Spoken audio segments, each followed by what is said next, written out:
Welcome to the debate. Have you ever stopped to think about how much hidden overhead we just sort of accept as normal in modern software? Oh, constantly. It's kind of absurd when you really look at it. Right?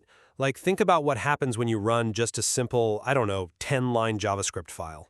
You aren't just executing 10 lines of logic. You are waking up this massive piece of machinery. A whole ecosystem, really. Exactly. You're, booting up the V8 engine, initializing garbage collectors, spinning up event loops, and allocating huge chunks of memory before your first actual line of code even runs. We've just completely normalized this engine bloat. We have, because for a long time we didn't really have a choice. Right, but what if you didn't need the engine at all? What if you could just, strip away the JVM, bypass the Python interpreter entirely, and just evaluate the code directly? So today, we are examining a technology that claims to do exactly that. It's the Gnosis polyglot toolchain, and specifically, we're looking at its native runtime known as Monster. And it is a genuinely fascinating piece of engineering to dissect.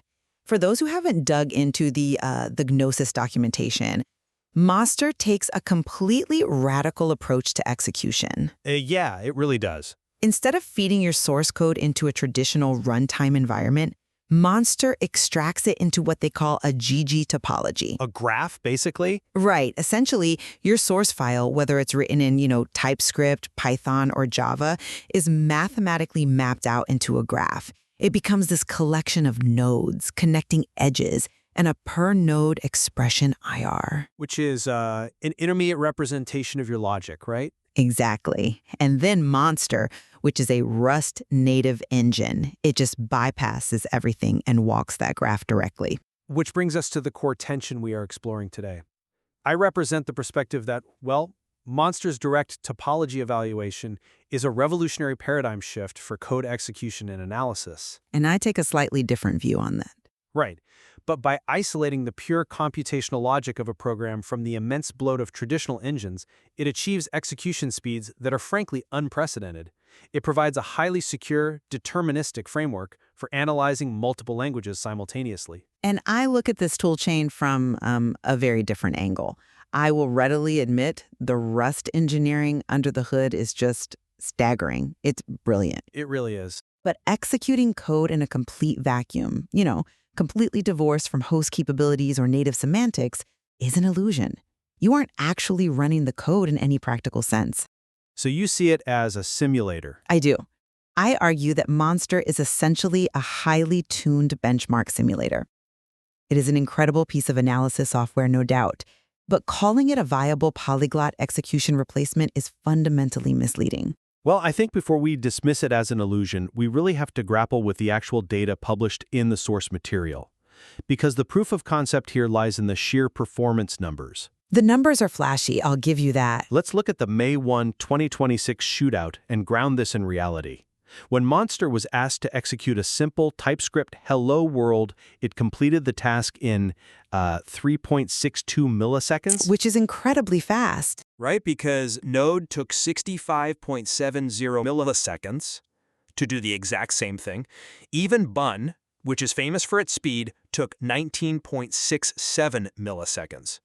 So Monster is 18.1 times faster than Node. Yes, for a basic script. But it's not just basic scripts. On recursive logic, like computing the Fibonacci sequence up to 20, Monster clocked in at 4.68 milliseconds. That is 14.4 times faster than Node. Okay, so the raw speed of the graph walk is undeniably impressive. I'm not debating the math. But speed in a vacuum doesn't define execution. But it's not operating in a vacuum when you look at the scale of their validation. The material shows they probe thousands of exported functions across the entire Gnosis monorepo. Across multiple languages, yeah. Right, we are talking about 5 different programming languages here. They ran structural passes over 1,499 functions in TypeScript, 130 in Python, plus vast swaths of Java, Rust, and TSX. And they claim a perfect pass rate. 100% structural pass rate, 0 failures.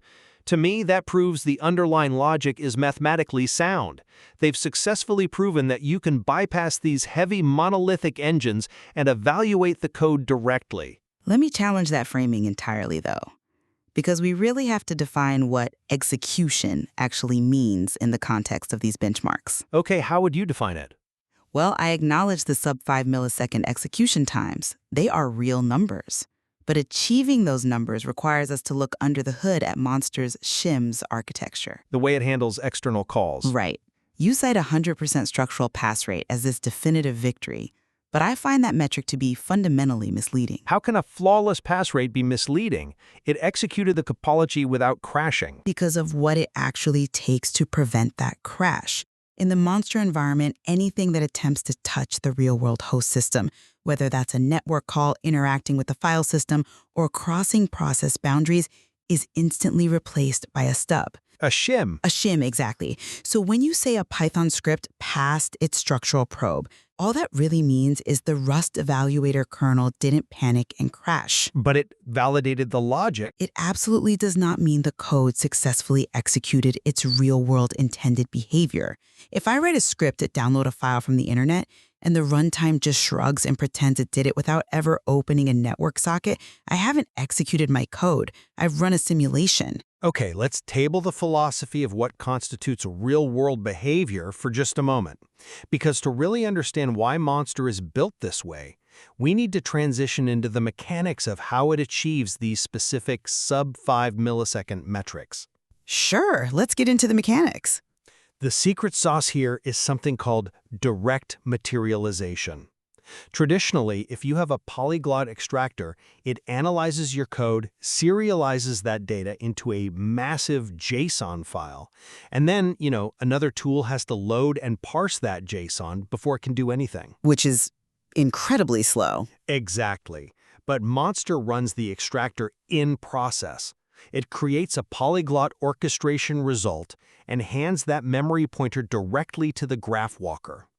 Zero serialization overhead, zero reparsing. Avoiding the serialization bridge is a massive optimization, I will give you that. I mean, writing to and reading from disk is historically one of the slowest things a program can do. Precisely.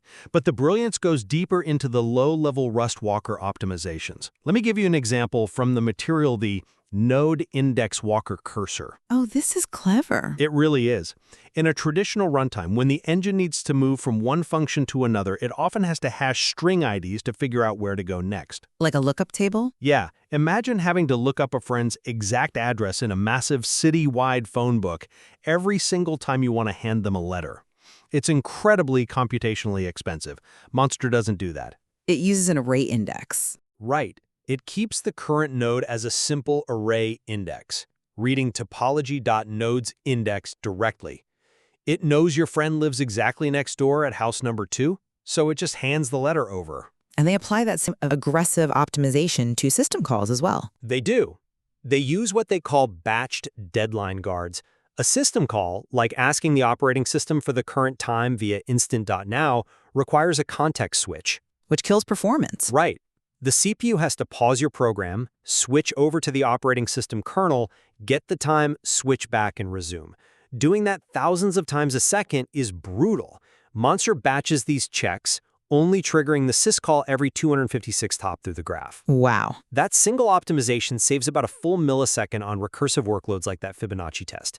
That is raw mechanical efficiency. Those are phenomenal, highly granular optimizations. Truly.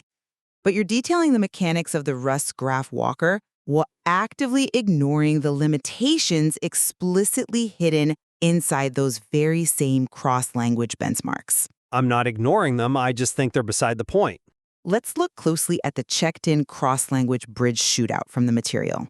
Yes, Monstrous claims a 69.5 times speedup for the echo fixture. Running at 3.43 milliseconds compared to the JavaScript bridge's 238 milliseconds. Exactly. And it also claims a 54.2 times speedup for fib10. But if you read the documentation, it explicitly flags that this local run skipped 40 external native fixtures. Well, they were absent in that specific checkout environment, yes. But that absence fundamentally alters the context of what we are measuring. Isolating pure mathematical functions like fib10 or a basic string echo entirely avoids the actual real-world cost of a multi-language execution bridge. I don't think it entirely avoids it. It does.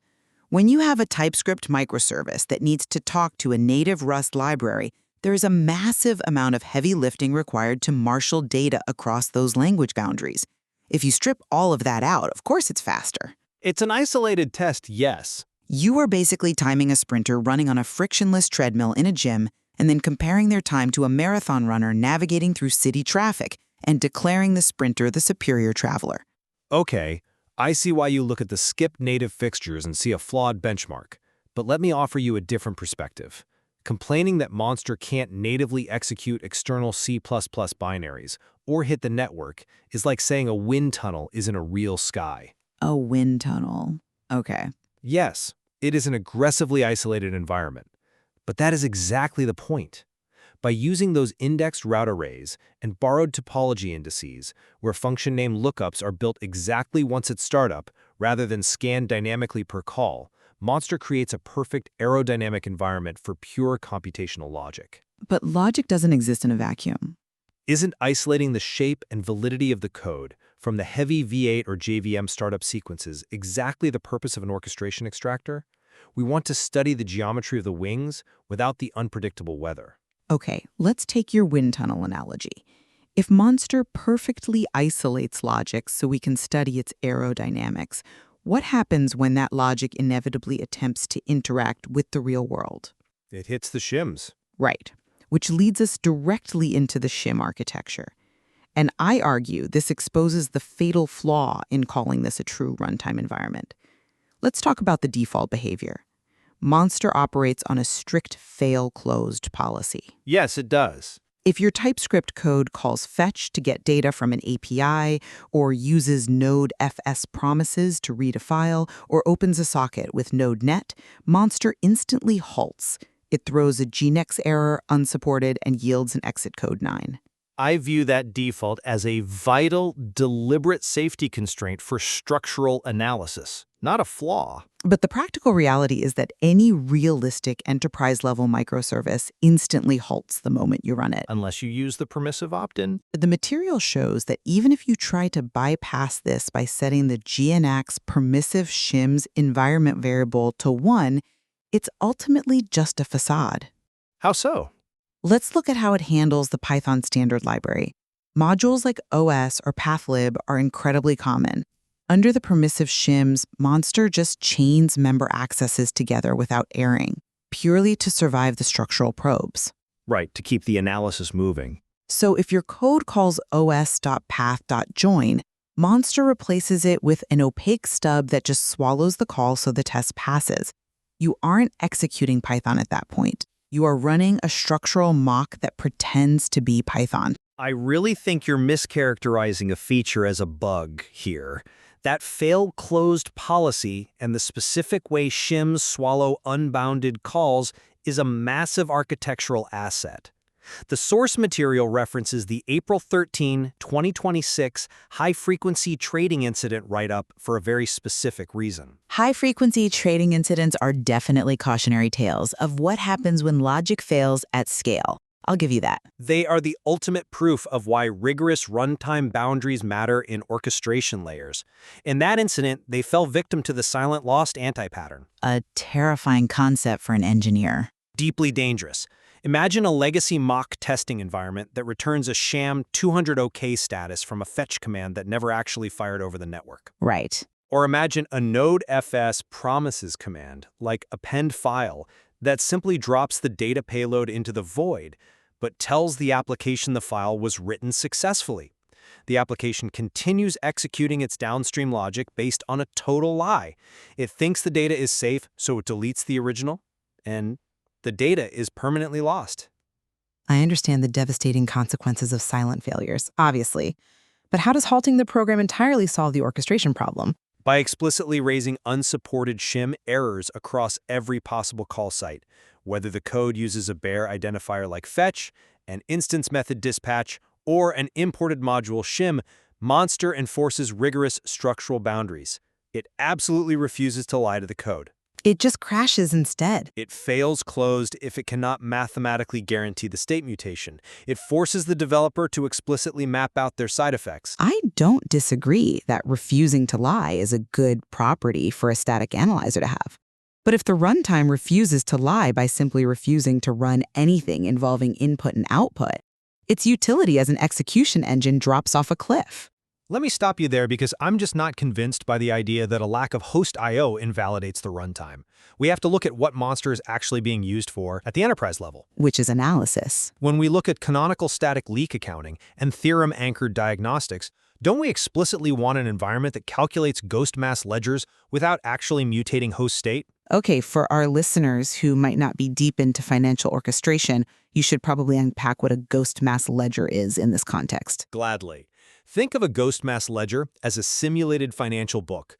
If you're routing massive datasets or tracking complex state changes, like potential memory leaks or resource allocations, you want your code to walk through every single logical branch as if it were running in production. Right, to find the leaks. You want it to calculate the ledger mathematically, but you absolutely do not want it making live HTTP calls to a banking API or actually mutating a production database during the analysis.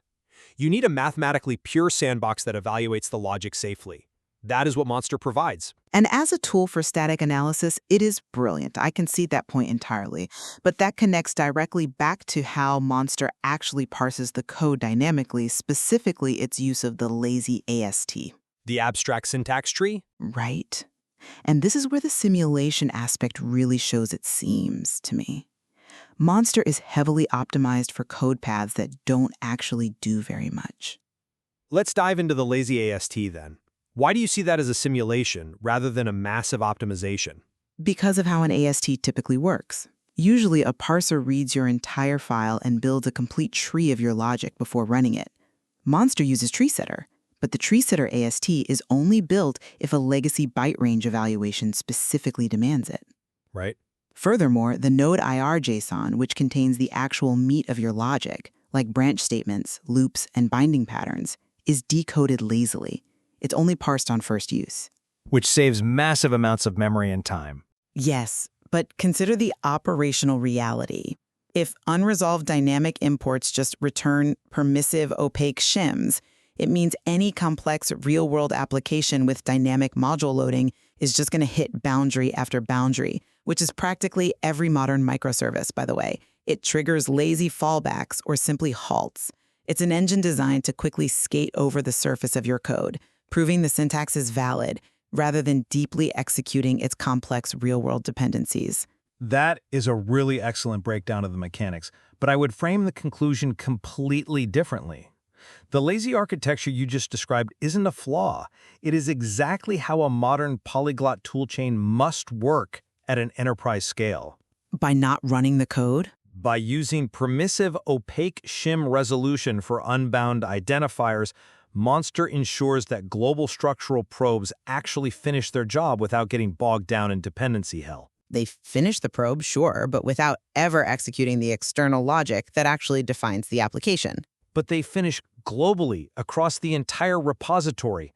It allows tools like the Gnosis TypeScript lint and their type check surfaces to map out an entire massive enterprise application without paying the penalty of spinning up a full node or Deno environment for every single file. Well, sure. Let's put this in perspective. The source material notes that in the local invoke app setup, Deno took 7,770 milliseconds just to run the simple hello case. Startup time is a known bottleneck for Deno and Node. 7.7 seconds. Think about the cascading math on that bottleneck. 7 seconds might not sound like much to a casual developer running one script, but if you are analyzing a microservice architecture with 10,000 files, It adds up. a 7.7-second penalty per file means your analysis pipeline takes over 21 hours to complete, almost a full day just waiting for engines to boot. That's a nightmare for CI/CD, obviously. Exactly. Monster leverages its lazy IR decoding and direct materialization to map that exact same terrain in single-digit milliseconds per file. The job finishes in minutes. That is why avoiding the deep execution of external dependencies is a deliberate, necessary design choice. Look, I don't dispute the enterprise utility of mapping a code base that quickly. The engineering optimizations they've implemented, the index key loop states, the trace gating that explicitly only collects tokens when a fingerprint is requested, they are phenomenally clever. They really are. My contention throughout this discussion has been purely with the terminology and the paradigm that terminology suggests. When we use words like runtime or execution, there is an implicit promise to the developer that the code is acting upon the world. So to summarize your position today, you look at Monster as an absolute marvel of Rust engineering, but ultimately you see it as a highly sophisticated simulator. Exactly. You argue that a runtime that deliberately strips out the native execution engine, replaces standard libraries like Python's OS module with structural mocks, and explicitly fails closed on basic network and file I/O cannot be classified as a true execution environment. That captures it perfectly. The sub-5 millisecond benchmark times are incredible, but they are achieved precisely by avoiding the hardest parts of real-world execution. To borrow your earlier analogy, it is the ultimate wind tunnel. It proves beyond a shadow of a doubt that the shape of the code is aerodynamic, but fundamentally, the plane cannot take off. And I would summarize my stance by stating that Monster fundamentally redefines what execution means in the era of static analysis and polyglot orchestration. A redefinition, sure. By leveraging those borrowed topology indices, direct graph walking, and lazy IR decoding, it achieves staggering computational efficiency. It proves that we can extract, evaluate, and mathematically validate complex behavior across TypeScript, Java, Rust, and Python, all within a single lightning-fast Rust kernel. And without the bloat. Right, without carrying the massive baggage of traditional language engines. And on that front, looking at the technical achievements, we certainly have points of convergence here. The sheer capability of building a single unified engine capable of running structural passes over such vastly different languages and doing it without relying on heavy subprocesses or constantly reparsing JSON is an undeniable breakthrough. It's massive. The fact that their graph walk translates so seamlessly across the paradigms of TypeScript and Rust is just a huge achievement for the Gnosis toolchain. It really is. And it forces us as engineers and architects to reflect on a much deeper philosophical question raised by this material. What does it truly mean to execute code? A question we probably won't settle today. Probably not. Is execution inherently tied to hardware I/O and host state mutation? Or is the pure deterministic traversal of logical topologies an execution in its own right? We highly suggest that you, our listeners, dive into the Gnosis polyglot source material to explore these benchmarks yourselves. Absolutely. Look at the code. Draw your own conclusions about where the future of multi-language orchestration is heading. It's a debate that I suspect will fundamentally redefine how we build and analyze orchestration layers for years to come. I couldn't agree more. Because ultimately, whether you believe the wind tunnel is just a sophisticated simulation or the purest possible form of flight, one thing is absolutely certain. The aerodynamics of our code have never been measured so precisely. Until next time, thank you for joining us on the debate.